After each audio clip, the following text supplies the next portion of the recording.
നമ്മൾ സമൂഹത്തിൽ ഇങ്ങനെയുള്ള കച്ചടകളെ, ഇങ്ങനെയുള്ള വെറുക്കപ്പെട്ട ക്യാൻസർ രോഗികളെ നമ്മൾ മനസ്സിലാക്കണം. സമൂഹത്തിൽ നിന്ന് എവനെയൊക്കെ ഒറ്റപ്പെടുത്തണം.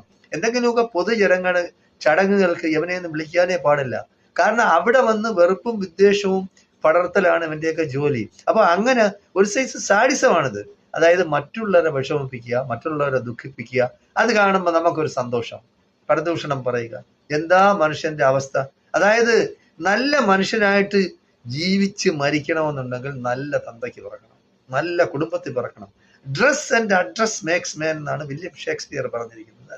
അങ്ങനെ ഒരു ചെല്ലുണ്ട്. അപ്പോ dress and address makes man. അപ്പോ അത് ഇവനെല്ലാം പഠിക്കണം. അതായത് മനുഷ്യനെ മനുഷ്യനാക്കുന്ന അവന്റെ വസ്ത്രവും അവന്റെ കുടുംബമഹിമ അല്ലെങ്കിൽ അവന്റെ അഡ്രസ്സുമാണെന്ന്. അപ്പോ ഇത് ഇല്ലാത്തവന്മാര് ഈ ദുനിയാവില്, ഈ ലോകത്ത് എന്ത് ചെറ്റത്തരവും കാണിക്കും. അവനൊന്നും നാണവും മാനവും ഇല്ലാത്തവന്മാരാണ്. മനുഷ്യന്റെ കോലവും മൃഗങ്ങളുടെ സ്വഭാവം, മൃഗങ്ങൾ പോലും ഇത്രയും അധപ്പതിച്ചിട്ടില്ല. നമ്മൾ കാണുന്നില്ലേ മൃഗങ്ങൾ ഏതെല്ലാം തരത്തില് അവരുടെ വർഗത്തിൽപ്പെട്ടവരെ സഹായിക്കുന്നു. മൃഗങ്ങൾ വരെ, പക്ഷികളായിരുന്നാലും മൃഗങ്ങളായിരുന്നാലും എന്തും അവരവരുടെ വർഗത്തിൽപ്പെട്ടവരെ. ഇതെന്ന് പറയുന്ന എവനൊന്നും 10 പൈസ മനുഷ്യനെ സഹായിക്കുകയില്ല. ഒരു ആപത്തിൽ കെട്ടുകിടന്നാൽ അതവർ കണ്ടില്ല എന്ന് നടിച്ചു പോവുകയും ചെയ്യും. മനുഷ്യ സ്നേഹമില്ലാത്തവരാണ്.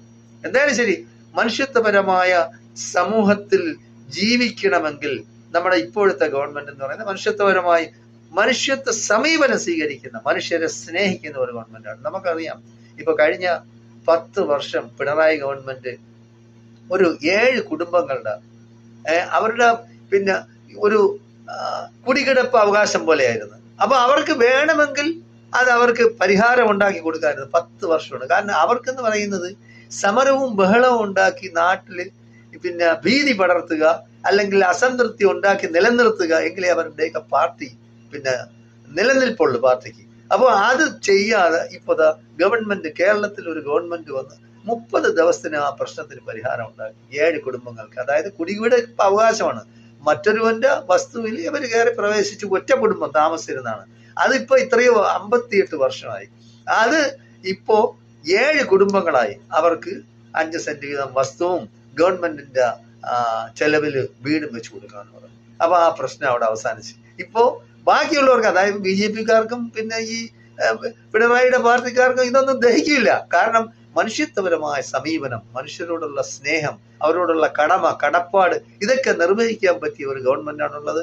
ആ ഗവൺമെന്റ് ശരിയായ രീതിയിൽ പ്രവർത്തിക്കണമെന്നും ജനങ്ങളുടെ ക്ഷേമത്തിന് വേണ്ടി പിന്നെ അവര് അഹോരാത്രം പണിയെടുക്കണമെന്നും ജനങ്ങളുടെ ഇടയിൽ സഹകരണവും സൗഹാർദ്ദവും നിലനിർത്തണം.